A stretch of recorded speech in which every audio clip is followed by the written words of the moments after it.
உலகை திரும்பி பார்க்க வைக்கும் இந்தியா இந்த மாதமே இயக்கப்படும் முதல் ஹைட்ரஜன் ரயில். நாடு முழுவதும் ஒவ்வொரு நாளும் பல கோடி பேர் ரயில் சேவைகளை பயன்படுத்தி வருகிறார்கள். இதற்கிடையே அடுத்த கட்ட பாய்ச்சலாக ஹைட்ரஜன் ரயில்களை இந்தியன் ரயில்வே அறிமுகம் செய்துள்ளது. ஹைட்ரஜன் ரயில் முதலில் எந்த மாநிலத்தில் இயக்கப்படும், எப்போது முதல் இயக்கப்படும் என்ற தகவல் வெளியாகியுள்ளது. இந்திய ரயில்வே துறை இப்போது தொடர்ச்சியாக புதிய தொழில்நுட்பங்களை கொண்டு வருகிறது. பயணிகளுக்கு மேம்பட்ட ஒரு அனுபவத்தை கொடுக்கவே ரயில்வே துறை இதுபோன்ற நடவடிக்கைகளை எடுத்து வருகிறது. இதற்கிடையே அடுத்த கட்டமாக ரயில்வே துறை ஹைட்ரஜனில் இயங்கும் ரயிலை அறிமுகப்படுத்தி இருக்கிறது. இது ரயில்வே துறைக்கு நிச்சயம் ஒரு வரலாற்று மைல்கல்லாக இருக்கும்.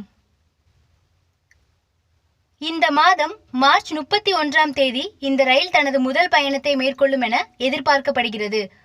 முதலில் ஹரியானாவில் உள்ள ஜிந்த் சோனிபட் பாதையில் ஹைட்ரஜன் ரயில் இயக்கப்பட உள்ளது.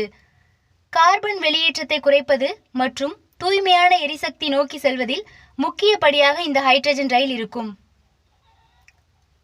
காலநிலை மாற்றம் என்பது மிக பெரிய பிரச்சனையாக மாறியுள்ள சூழலில் ஹைட்ரஜன் ரயில்தான் ரயில்களின் எதிர்காலமாக இருக்கும் என எதிர்பார்க்கப்படுகிறது. ஏனெனில் அவை ஹைட்ரஜன் எரிபொருள் செல்கள் மூலம் இயங்குகிறது. அதை பயன்படுத்தும் போது அதிலிருந்து நீர் மற்றும் வெப்பம் மட்டுமே வெளியேறும். வழக்கமான டீசல் ரயில்களில் கார்பன் வெளியேற்றம் அதிகமாக இருக்கும். மேலும் ஒளி மாசும் கூட கணிசமாக இருக்கும். இந்த இரண்டையும் ஹைட்ரஜன் ரயில்கள் மூலம் நம்மால் கட்டுப்படுத்த முடியும். இப்படி பல நன்மைகள் இருப்பதாலேயே இந்தியாவின் சிறந்த ரயில்களில் ஒன்றாக ஹைட்ரஜன் ரயில்கள் இருக்கும் என எதிர்பார்க்கப்படுகிறது.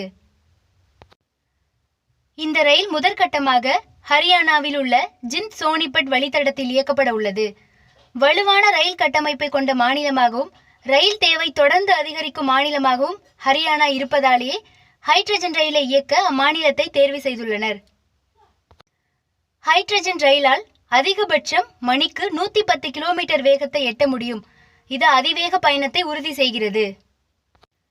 இந்த ரயிலில் அதிகபட்சம் 2638 பயணிகள் செல்லலாம். இந்த ரயிலில் 1200 HP என்ஜின் பொருத்தப்பட்டிருக்கும். இதன் மூலம் உலகின் அதிக திறன் கொண்ட ஹைட்ரஜன் ரயிலாக இது இருக்கும். டீசல் என்ஜின்களில் கார்பன் வெளியேற்றம் அதிகமாக இருக்கும். அதே நேரம் ஹைட்ரஜன் ரயில்களில் நீராவி மட்டுமே வெளியேறும். இதன் மூலம் மாசை குறைக்கலாம். ஹைட்ரஜன் ரயில்களை முதலில் இயக்க தொடங்கும் போது அதற்கு அதிக முதலீடு தேவைப்படும். இருப்பினும் தொடர்ந்து நீண்ட காலம் அதை இயக்கும் போது எரிபொருள் செலவும் கணிசமாக குறையும். ஹைட்ரஜன் ரயில்கள் மிகவும் அமைதியாக இருக்கும். இதன் மூலம் ஒளி மாசு முழுமையாக கட்டுப்படுத்த முடியும். 2030ஆம் ஆண்டுக்குள் நெட் ஜீரோ கார்பன் வெளியேற்றம் என்ற நிலையை அடைவதை இந்திய ரயில்வே நோக்கமாக கொண்டிருக்கிறது. இந்த இலக்கை அடைய ஹைட்ரஜன் மூலம் இயங்கும் ரயில்கள் மிக பெரிய அளவில் உதவும். ஏற்கனவே ஜெர்மனி, சீனா மற்றும் இங்கிலாந்து போன்ற நாடுகள் இந்த தொழில்நுட்பத்தை பயன்படுத்த தொடங்கியுள்ள நிலையில் இந்தியாவும் அந்த வரிசையில் இணைய உள்ளது.